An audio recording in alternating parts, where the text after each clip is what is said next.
तो साहब कहते हैं कि मेरी जो आधी साखी है, मेरी एक पंक्ति चारों वेदों का सार। लोग क्या मानते हैं कि वेद ईश्वरी वाणी हो, उसमें केवल सार ही सार, उसमें झूठ कुछ है ही नहीं, गलत कुछ, क्योंकि भगवान का कहा हुआ है वेद। और साहब कहते हैं मेरी आधी साखी, मेरी एक पंक्ति चारों वेदों का सार है। पहली बात, इस पंक्ति को पढ़ करके कुछ लोग यह कह सकते हैं कि यह कबीर की गर्वोक्ति है। गर्वोक्ति मतलब गर्वपूर्वक, अहंकार पूर्वक कही हुई बात, कि कबीर अपने आधी साखी को भी चार वेद का जीव कह रहे हैं।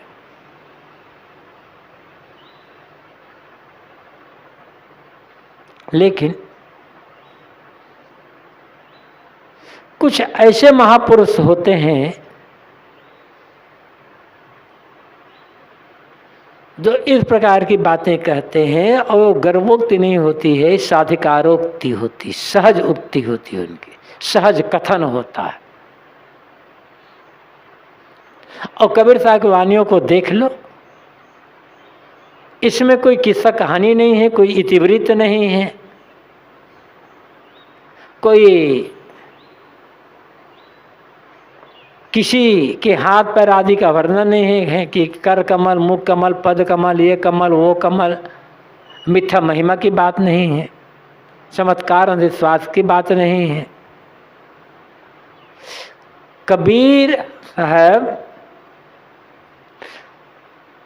प्राप्त विचारों की समीक्षा करते हैं, जहां देखते हैं गलत वहां खंडन कर देते हैं, जहां देखते हैं सही वहां मंडन कर देते हैं, एक सही बात बताते हैं।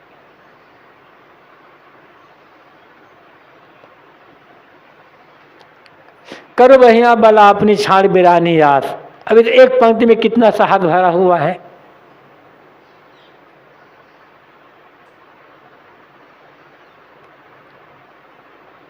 दो जानो जीव अपना करो जीव को सार। इसी में अपने कह दिया है कि यदि जीव को अपना जानते हो तो जीव को ही प्रमाणित करो, और क्योंकि सबको प्रमाणित करने वाला जीव ही तो है।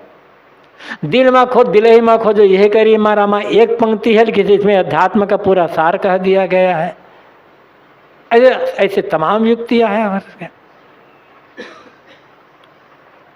हो ये भी तो जो चित्त न डोलावे, ये तो आधी साखी भी नहीं है, आधी पंक्ति है, हल्की चौपाई है लेकिन आधी पंक्ति। हो ये बीज जो चित्त न डोलावे, खत्म है छांट दुदक को धावे। हाँ, उधर पहली वाली जो बात के है अर्धाली को छोड़ दे, पहली अर्धाली ले ले। हो ये बीज जो चित्त न डोलावे, यदि चित्त को चंचल न करो तो आजे स्वर्ग मिल जाएगा। आदमी क्या चाहता है? तो ये तो आधी पंक्ति है ना। अच्छा, तमाम उदाहरण लिया जा सकता है। हंसा तू तो सबल था अपनी हल्की अपनी चाल, इसमें तो पूरा आ गया। सबल है, हल्की चाल को छोड़ दो बस। दुख का कारण क्या है? हल्की चाल। हल्की चाल छोड़ो, सुखी हो जाओगे। तो कबीर साहब जो ये कहते हैं कि मेरी आधी साखी भी चार वेद का जीव है, तो यह वेदों का अवहेलना नहीं है। एक सामने बैठे हुए जो श्रोता हैं, उनके मन में एक साहस, एक प्रेरणा देने की बात है। मतलब कि खाली यहाँ कबीर साहब की बात नहीं है, कहीं की भी हो, कहीं की भी हो, यदि तथ्यपूर्ण कथन है, सततापूर्ण कथन है, विवेकपूर्ण या तथा कथन, वास्तविकता का कथन है, कारण कार्य व्यवस्था सम्मिलित कथन है, तो वो आधी साखी भी, आधी पंक्ति भी मानो सारे ग्रंथों का सार है। सात बराबर झूठ नहीं, सात बराबर तो अपने झूठ बराबर पाप, इसमें क्या कमी रह गई? आधी पंक्ति तो है, आधी साखी। और भी ग्रंथों में ऐसी बात है। तो बात कबीर साहब की नहीं है, बात सत्य की है। विश्व का जो नियम है, प्रकृति का जो नियम है, वस्तुओं के गुणधर्म है, कारण कार्य की व्यवस्था है, विवेकपूर्ण है, तो कहीं की भी आधी साखी, एक पंक्ति ये कहो या आधी पंक्ति कह लो, तो वह मानो सारे, केवल 4 ग्रंथ नहीं, सभी जितने भी ग्रंथ है उसका सार है।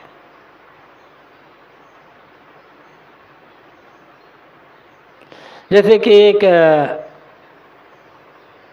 दोहा कहा जाता है, 4 वेद 6 शास्त्र में बात मिली है 2। 4 वेद और 6 शास्त्र में केवल 2 बातें हैं, तो ये हो गया।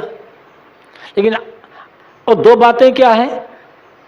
सुख दिन है सुख होते, दुख दिन है दो। ये एक पंक्ति पर्याप्त है।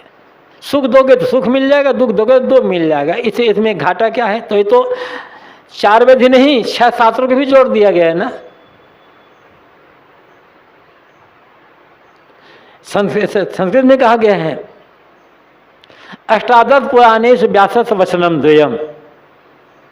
18 पुराण में व्यास जी के केवल 2 वचन है, और 2 वचन वही वाली बात है कि सुख दोगे तो सुख मिलेगा, दुख दोगे तो दुख मिलेगा। तो ऐसी बातें तो बहुत जगह कही गई है। तो आधी साखी कबीर की 4 वेद का जीव, ये कबीर साहब के गर्भोक्ति नहीं है। कबीर साहब किसी पर में अपनी धाक जमाना नहीं चाहते। कुछ लेखकों ने लिखा है कबीर साहब का आलोचना करते हुए, चूंकि उन्हें कबीर साहब की वाणी से मतलब, वो तो पढ़ते हैं नहीं है, होते हैं कि कहाँ कमजोरी है, कह देखते हैं कबीर ऐसी बात कह कर लोगों पर अपनी धाक जमाना चाहते हैं। कबीर धाक क्यों जमाएंगे? उन्होंने तो ये तो कभी नहीं कहा कि मेरी बात को नहीं मानोगे तो तुम नरक में जाओगे, मेरी बात को नहीं मानोगे तो तुम ईश्वर द्रोही, गुरु द्रोही और धर्म द्रोही हो जाओगे। ऐसा तो नहीं कहा साहब ने। साहब ने कहा कि मैं तो बातें कर रहा हूँ, देखो सोचो विचारो, सही लगे मानो, नहीं लगे तो छोड़ दो। जिसे अपनी बात को दूसरों से मनवाने के लिए कोई उसका अपना स्वार्थ नहीं है, जो ईश्वर को दुहाई देता है, न परंपरा की दुहाई देता है, न श्रीवाणी को दुहाई देता है, न किसी महापुरुष की दुहाई देता है, जिसका अपना कोई स्वार्थ ही नहीं है, लोगों से कुछ लेना देना नहीं है, वो अपनी धाक क्यों जमाएंगे? जिसे प्रतिष्ठा भी नहीं चाहिए लोगों से।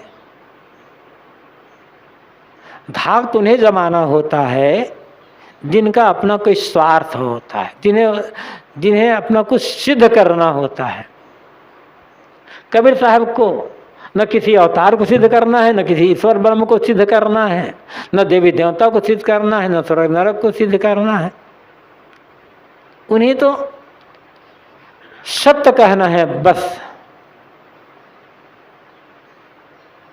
तो आधी साखी कबीर की 4 वेद का जीव एक सहज कथन है और तथ्य का कथन है। श्रोताओं के मन में ये बात दृढ़ाने के लिए है। बलिहारी ते पुरुष की परिचित परखनहार, साई दिन हो खाड़ को खारी बुझे गंवार। उस व्यक्ति की प्रशंसा, आप कहते हैं मैं उस व्यक्ति की प्रशंसा करता हूँ, उस व्यक्ति पर अपने को मैं निछावर भी करता हूँ जो परिचित भी है और दूसरों को परखाने वाला भी है। परंतु उस गंवार को मैं क्या कहूं, जो बयाना तो दिया खाड़ के लिए, शक्कर लादने के लिए, शक्कर के लिए बयाना दिया, और जब माल तौलाने लगा, लादने लगा, तब खारी नमक तौलाने लग गया। ऐसे गंवार के लिए क्या,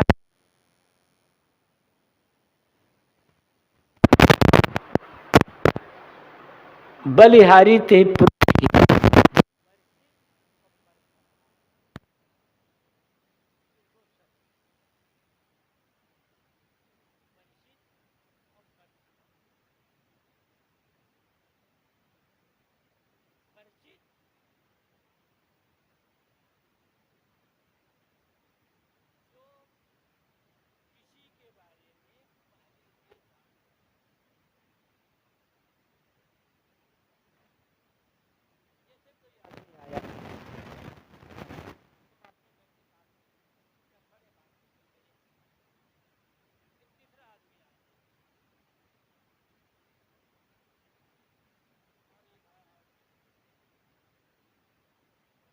एक जो दो आदमी जो बैठे थे, उसमें से एक आदमी दूसरे ने कहा, इनको जानते हो? अरे हाँ, इनको मैं जानता हूँ, ये तो मेरा पहले से परिचित है। तो परिचित कौन होगा? जो पहले से जिसको हम पहले से जानते हैं, वो हमारा परिचित होगा।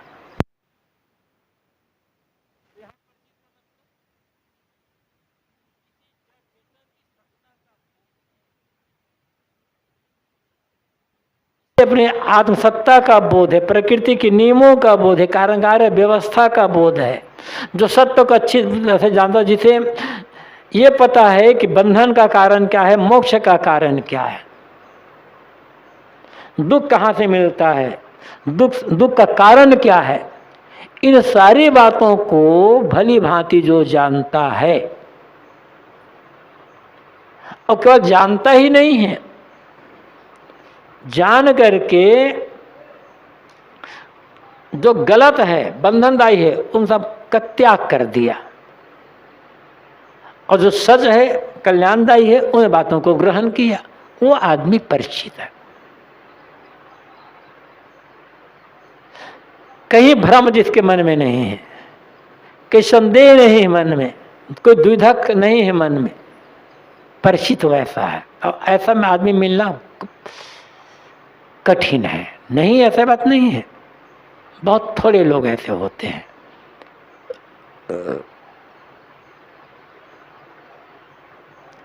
तो साहब कहते हैं कि जो आदमी तथ्य को भली भांति जानता है, आत्मनात्म का अच्छी तरह से जिसका परिचय है,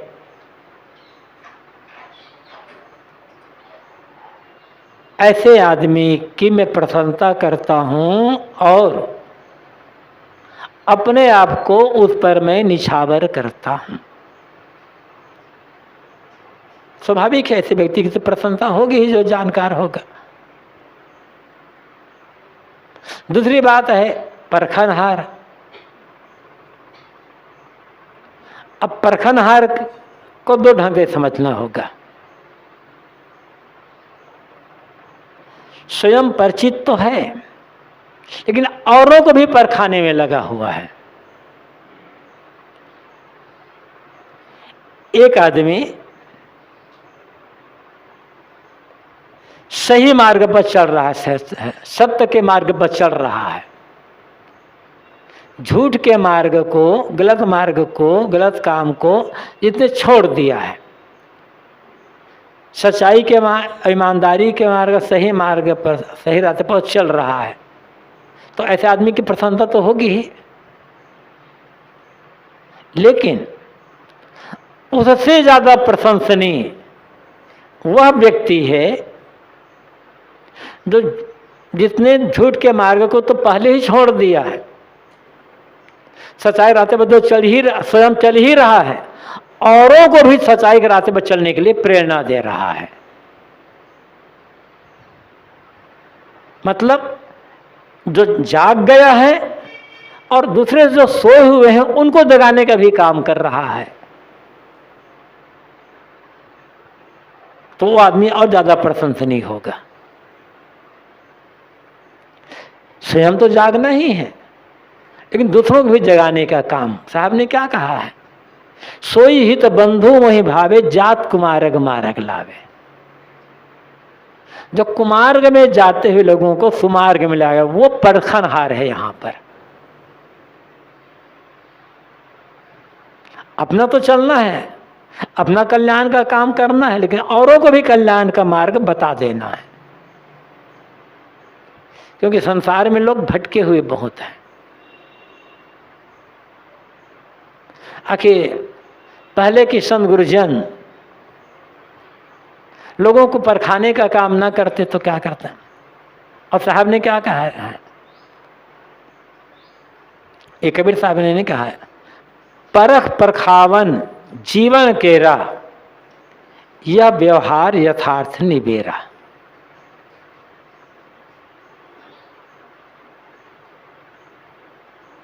साहब कहते हैं परखना और परखाना,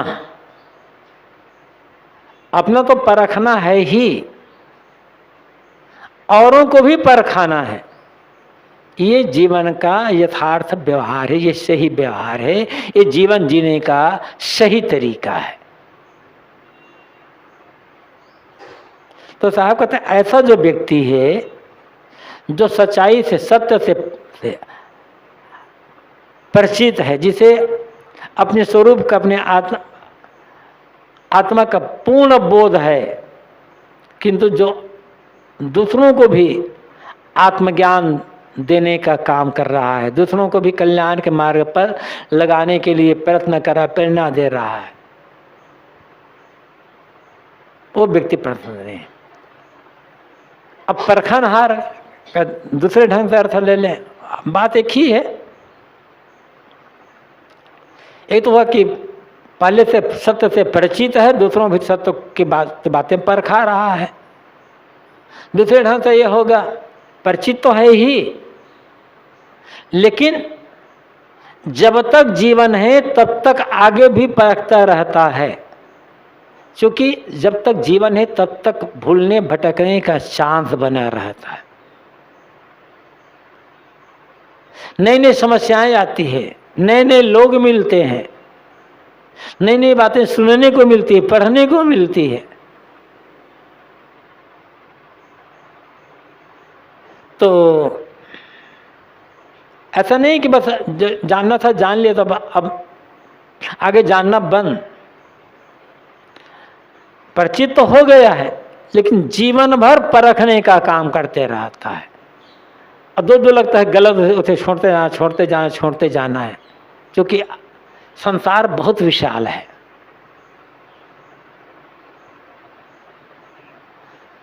और कोई भी व्यक्ति पूरा का पूरा ज्ञान नहीं कर सकता। ऐसा है जैसे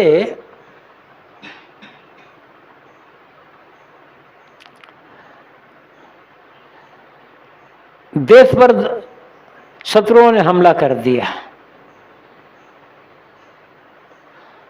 तो अब उस शत्रु हमला किया है तो शत्रु को मुकाबला तो करना होगा, तभी हमारा देश स्वतंत्र रहेगा। कोई भी देश स्वतंत्र तभी रहेगा जब शत्रुओं को मुकाबला करे, नहीं तो गुलाम बन जाएगा। तो शत्रुओं ने आक्रमण किया तो डट करके उसका मुकाबला करना होता है। मुकाबला किया, शत्रु भाग गए या शत्रुओं को मार डाला गया। अब लड़ाई बंद, लेकिन लड़ाई बंद हो गई तो क्या सेना को बुला लिया जाएगा वापस? लड़ाई बंद हो जाने पर भी बॉर्डर पर सेना तैनात रखना पड़ता है कि फिर शत्रु ना आने पाए। नहीं, शत्रुओं को, सेना को चुपचाप बैठा दो, शत्रु पता नहीं किस रास्ते से घुस करके कब हमला कर दे, कोई ठिकाना नहीं है। इसलिए हमेशा लड़ाई हो या ना हो, बॉर्डर पर सेना तैनात रखना होता है। ऐसे ही मन इंद्रियों पर विजय तो मिल गई, लेकिन अब आगे मन इंद्रियां भटकेगी नहीं, ऐसा नहीं है।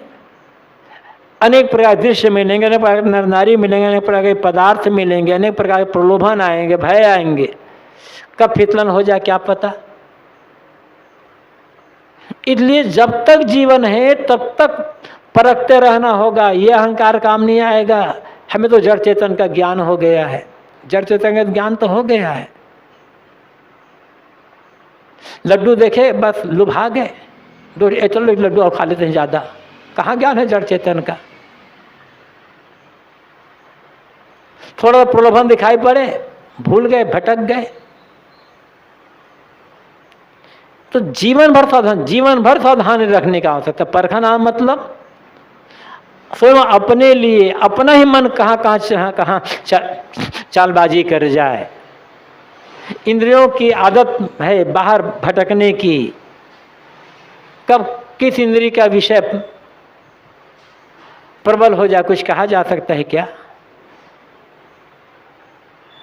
इसलिए अहंकार काम नहीं आएगा कि हमें तो जो जानना था हमने जान लिया, अब हमें जानने की आवश्यकता नहीं है।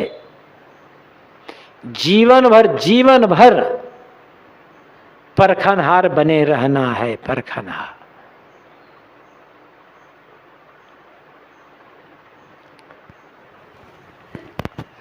श्री विशाल साहब ने क्या कहा है, जब लगी है यह देह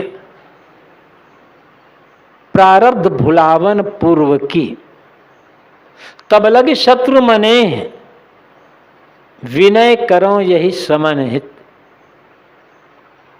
जब लगी शरीर है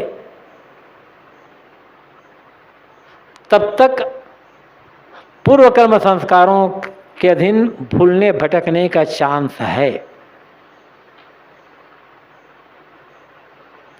और जब तक शरीर है तब तक शत्रु मने मन की इच्छाएं, मन और मन की इच्छाएं, जैसे साहब ने कहा ना कि मनसा साहब जिसने कहा है, मनसायर मनसा लहरी साहब, सदगुरु कबीर ने वहां पर मनसा कहा है, श्री विशाल साहब ने उसको मनेह कहा है। मन और इह मतलब इच्छा है। तो जब तक शरीर है तो तक मन की इच्छाएं हैं ना, कामनाएं हैं, कल्पनाएं हैं, मन में वासनाएं हैं। कब कौन सी इच्छा प्रबल हो जाए, कब कौन सी वासना जग जाए, कोई ठिकाना है क्या। इसलिए जीवन भर बने रहना, जीवन भर परखनहार बने रहना होगा। अंतिम समय में कहना कि मेरी मूंछ बड़ी है, नहीं तो कुत्ते की पूंछ बड़ी हो जाएगी। ये कहानी सब जानते हो, कहने की जरूरत नहीं है। तो सदगुरु कबीर कहते हैं, बलिहारी ते पुरुष की परिचित परखनहार। उस व्यक्ति की प्रशंसा है, उस व्यक्ति पर मैं अपने आप को निछावर करता हूं जो आत्मनात्म के भेद से परिचित है और जीवन भर परखने में लगा हुआ है। साहब ने ऐसे व्यक्ति के लिए तो यहां तक कह दिया है ना, सोई गुरु हम चेला।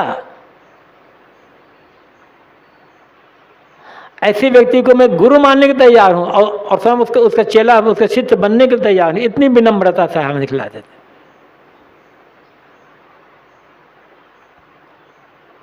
लेकिन आगे पंक्ति में साहब क्या कहते हैं, साई दिन हो खाड़ को खारे बुझे गवा। साई नहीं है यहां पर। साई का अर्थ होता है स्वामी, और स्वामी जो भी है मालिक। लेकिन यहां पर साई नहीं है, साई है। और साई का अर्थ होता है बयाना, पेशगी, एडवांस। साई बयाना तो दिया शकर के लिए, किंतु जब सामान तौलाने और लदवाने का काम हुआ तब शकर के बदले में नमक तौलाने लगा और नमक लादने लगा। तो आप कहते हैं ऐसे व्यक्ति, ऐसा जगवार, उसके लिए क्या कहें। मतलब गुरु की सेवा किया, संतों के शरण में गया सत्य का ज्ञान पाने के लिए, किंतु अंधविश्वास में अटक गया, किसी पूजा पाठ कर्मकांड में अटक गया। कल्याण की भावना तो है लोगों के मन में, समर्पण का भाव भी है, श्रद्धा भक्ति भी है, लेकिन सही गुरु की खोज नहीं करते। ऐसे गुरु की तलाश करते हैं जो थोड़े में खुश होकर कृपा कर दे और हमारी बिना मेहनत के हमें गति मुक्ति कल्याण दे दे और परमात्मा के दर्शन करा दे। साहब कहते हैं ऐसे लोग गंवार हैं, मूर्ख। समर्पण भावना, समर्पण है, सेवा है, सब कुछ अच्छा है, लेकिन समर्पण और सेवा सही जगह पर हो ना, सही ढंग से। सेवा तो चलो कभी किसी के भी की जा सकती है, लेकिन समर्पण यदि सही जगह पर होगा तब तो सही ज्ञान मिलेगा या सही वस्तु मिलेगी। धर्म के क्षेत्र में जिज्ञासुओं मुमुक्षुओं की कमी नहीं है, समर्पण का भाव है, किंतु सही जगह समर्पित नहीं हो पाते, क्योंकि सही बात कहने वाले जो संत होते हैं या गुरु होते हैं, उनके पास प्रोपेगेंडा नहीं होता, दिखावा। और जो झूठे गुरु होते हैं, जिनका उद्देश्य केवल पैसा कमाना, लोगों को चेला बनाना होता है, उनके बाद क्या क्या प्रोपेगेंडा करते हैं वो लोग, कितनी कितनी जालसाजी तैयार करते हैं, झूठ फरेब छल कपट अंधविश्वास का जाल फैलाते हैं, और उनमें से लोग भूल जाते हैं हाँ ये सच्चे गुरु होंगे, क्योंकि वो ऐसे गुरु ईश्वर दर्शन कराने का, रिद्धि सिद्धि देने का, मोक्ष देने का झांसा देते रहते हैं, उसी झांसा में लोग भूल जाते हैं। तो साहब कहते हैं ऐसे गंवारों की हम बात क्या करें, जिसे खुद ही समझ नहीं है कि हम किसके लिए बयाना दे रहे हैं और क्या खरीद रहे हैं।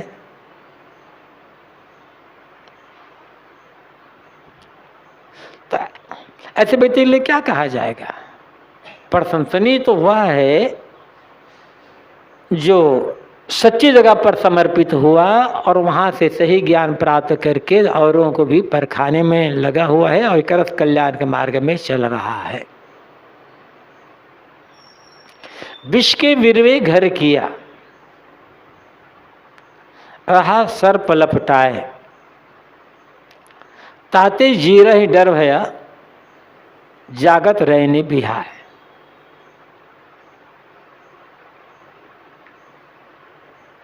किसी आदमी ने जहर के पेड़ के ऊपर अपना निवास स्थान बनाया, लेकिन उस जहर के पेड़, एक तो जहर का पेड़ है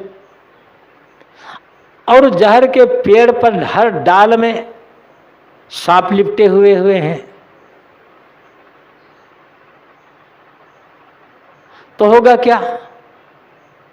ताते जीरे डर गया, मन में डर बना रहेगा और जागते जागते ही वह आदमी रात व्यतीत करेगा, रात में विश्राम नहीं लेकर पाएगा, चैन की नींद सो नहीं पाएगा। एक तो विष का वृक्ष, अब विष का वृक्ष ही है तो छाल में, पत्ते में, फूल में, फल में सब में जहर, और कुछ भी यदि मुंह में चला गया तो जहर तो प्राणघातक होता है। उसमें भी हर डाल पर सांप लिपटे हुए हैं, विषैले, और वो सांप कब काट खाए ये भी कहा नहीं जा सकता। तो ऐसे जगह पर ऐसे आदमी को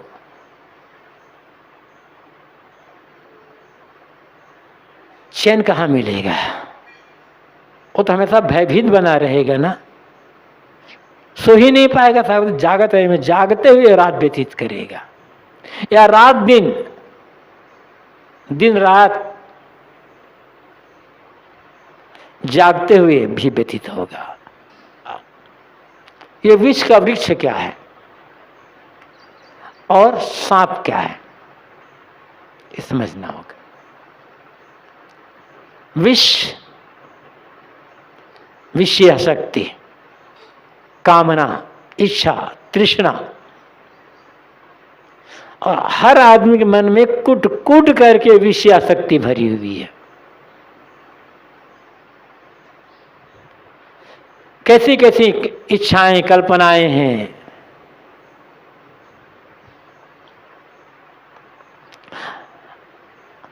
सांप तो कभी कभार काटता होगा, जहर तो कोई आदमी कभी खाता होगा, लेकिन विषय शक्ति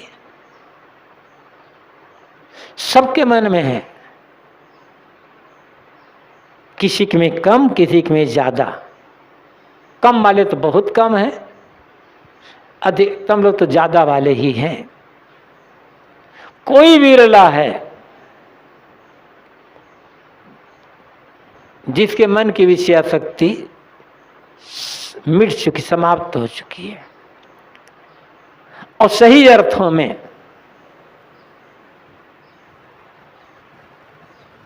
जिसके मन की विषय शक्ति पूरी की पूरी समाप्त हो गई है, सही अर्थों में वही साधु है, संत, महात्मा, धार्मिक पुजारी।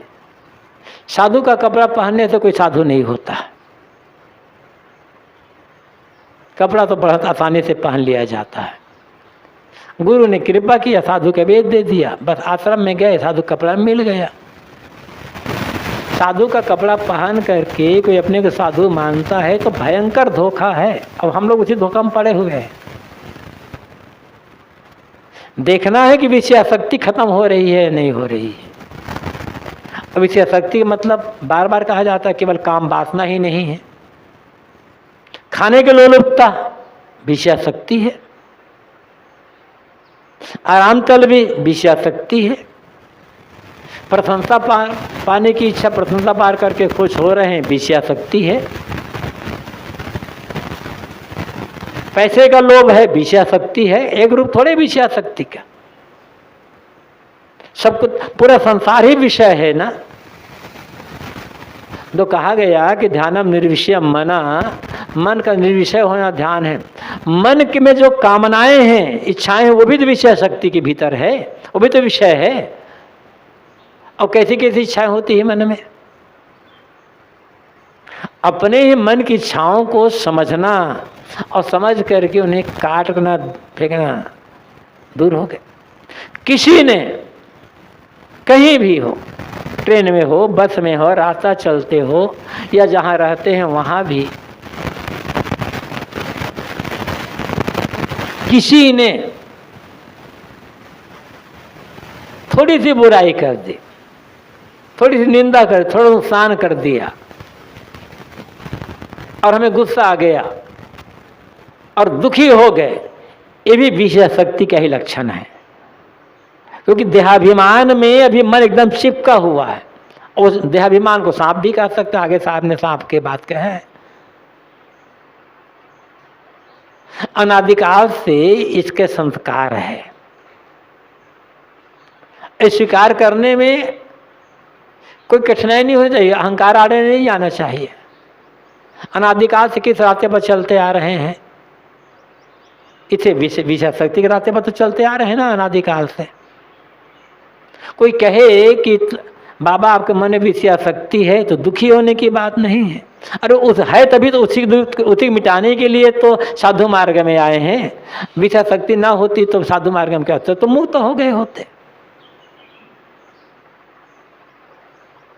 तो विष के बीरवे घर किया। विष के बीरवे घर करने का मतलब क्या है? विषयासक्ति में सुख खोजना। कहां से हमारे के विषय की प्राप्ति हो? 5 विषय हैं, शब्द स्पर्श रूप रस गंध। इनके प्रति ललचाते रहना, इनमें सुख की प्रतीति होते रहना, इनमें सुख मानना, ये सांप के, ये विष के पेड़ में घर बनाना है। शरीर के प्रति मोह करना, मैं शरीर हूं, ये भाव मन में है तो विषयासक्ति है, और यही से सारा दुख खत्म शुरू होगा। फिर दूसरी बात, रहा सर्प लपटाए। एक तो विष का पेड़, दूसरा हर डाल पर सांप लिपटे हुए हैं, और भी विषधर। विषधर न भी हो वो तो पता चलेगा बाद में सांप के काटने पर कि सांप विषधर है कि नहीं है। विषधर न भी हो, क्योंकि सभी सांपों में जहर नहीं होता। भारत में लोग कहते हैं कि 300 से अधिक प्रकार के सांप पाए जाते हैं। उसमें से 8-10 प्रकार के सांप ही ऐसे होते हैं जिनके काटने से आदमी की मौत होती है। बाकी सांप काटने से मौत नहीं होती, लेकिन सांप को देखने मात्र से भय होता है आदमी के मन में। अब क्या पता हमें कि उसमें विष है या नहीं, कोई कटाको तो देखेगा थोड़े। तो सांप को देखने मात्र से ही आदमी के मन में भय होता है। और यहां तो प्रत्येक डाल पर सांप। ये सांप क्या है? अहंकार। जितनी विषयासक्ति होगी उतना अहंकार होगा। शरीर के जवानी का अहंकार है, रूप का अहंकार है, बल का अहंकार है, विद्या का अहंकार है, बुद्धि का अहंकार है, धन दौलत का अहंकार है, जात पात का अहंकार है, कुल कुटुंब का अहंकार है, पता नहीं किस किस का अहंकार। हर किसी का तो अहंकार है। और ये अहंकार आदमी को पीड़ित कर रहा है। जरा सा भी चोट लगी अहंकार फुफकार करता है। जैसे कि विषधर सांप में एक छोटे से कंकर फेंक कर मारो, एकदम फनफना कर खड़ा होता है। ऐसे अहंकार का सांप है। जरा सा भी चोट लगी, जरा से की प्रतिकूलता हुई, जरा से मन की इच्छा पूरी नहीं हुई, एकदम फनफना करके सांप भी खड़ा होता है। साहब कहते हैं ऐसे विषयासक्त और देहाभिमान अहंकार रूपी सांप को लेकर के कोई जीवन में विश्राम चाहे तो विश्राम मिलेगा? ताते जीरा डर भय, हमेशा भय भी। कैसे भय होगा? जिन जिन पदार्थों के प्रति आसक्ति है, मोह ममता है,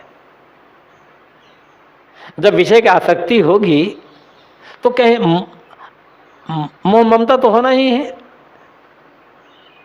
ये छूट न जाए, बिगड़ न जाए, छीन न ले। आगे बुढ़ापा में क्या होगा, रोग लगेगा क्या होगा, मतलब बुढ़ापा रोग का भय ना भी हो तो जिन में हमारे जिन वस्तु जिन प्राणी पदार्थों के लिए हमारे मन में सुख का भ्रम है, आसक्ति है, सब परिवर्तनशील तो है ना। तो यदि मनुष्य है तो ये हमारे विरोधी ना होने पाए, विरोधी से मिलने ना पाए, साथ छूटने ना पाए, इनके मौत ना होने पाए। पदार्थ है तो बिगड़ने ना पाए, छूटने ना पाए, कोई से छीन ना ले, ये भय होगा। और दूसरी तरफ अहंकार है तो कोई हमारी निंदा ना करे, कोई हमारी बुराई ना करे, कोई हमारा अपमान ना करे, ये भय होगा।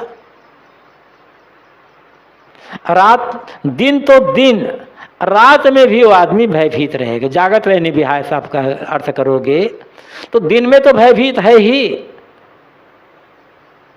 रात में भी भय। और गुरुदेव जी कहा करते थे ना, एक घर में एक बुढ़िया रहती थी, थोड़े लोग थे पैसे वाले, घर में और भी लोग थे, लेकिन वो बूढ़ी माँ काफ़ी वृद्ध हो गई थी, लेकिन सारा कुछ अपने हाथ में रखती थी। तिजोरी की चाबी, जब यहाँ अलमारी साथ चाबी, एक एक चीज़ चाबी अपने हाथ में रखती थी, अकेली सोती थी। अब रात में सोते सोते जागते थे, कौन है कौन है, कौन आ गया, वहाँ भी डर है ना सोते सोते। तो जब अहंकार होगा, विचार शक्ति होगी, तो नींद में भी आदमी भर बढ़ाएगा, भयभीत रहेगा। सोने जागते समय भी भय और सोते समय भी भय।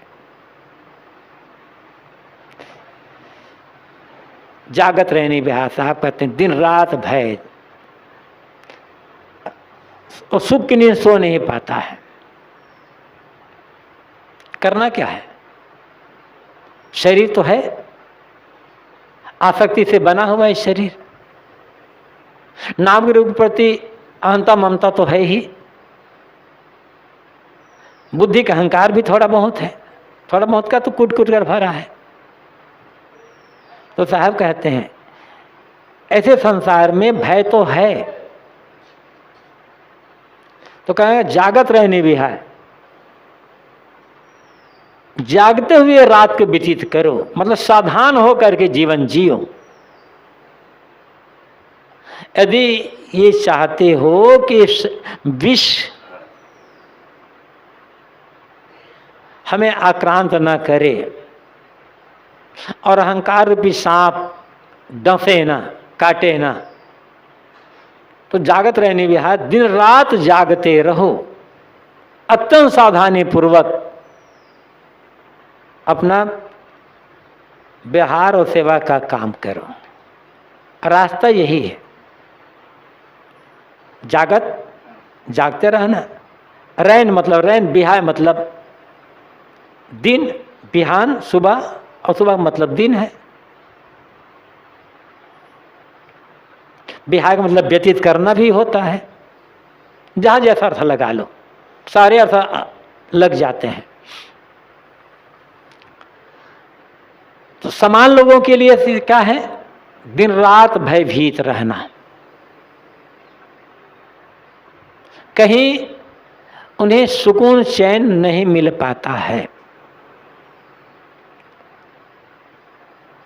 साधकों के लिए साहब की चेतावनी है, जागत रहने भी है, जागते हुए भी मतलब अत्यंत सावधान होकर के जीवन व्यतीत करो, जिससे विषयासक्ति और अहंकार इन दोनों का जहर तुम्हें आक्रांत न करने पाए, तुम्हें बेहोश ना करने पाए, तुम्हें दुख ना देने पाए। इसलिए साहब ने कहा, फहम आगे फहम पाछे फहम दाहिने डेर, फहम पर जो फहम कर सो फहम है, आगे पीछे दाएं बाएं सब तरफ सावधानी। यही है जागते हुए दिन रात को व्यतीत करना।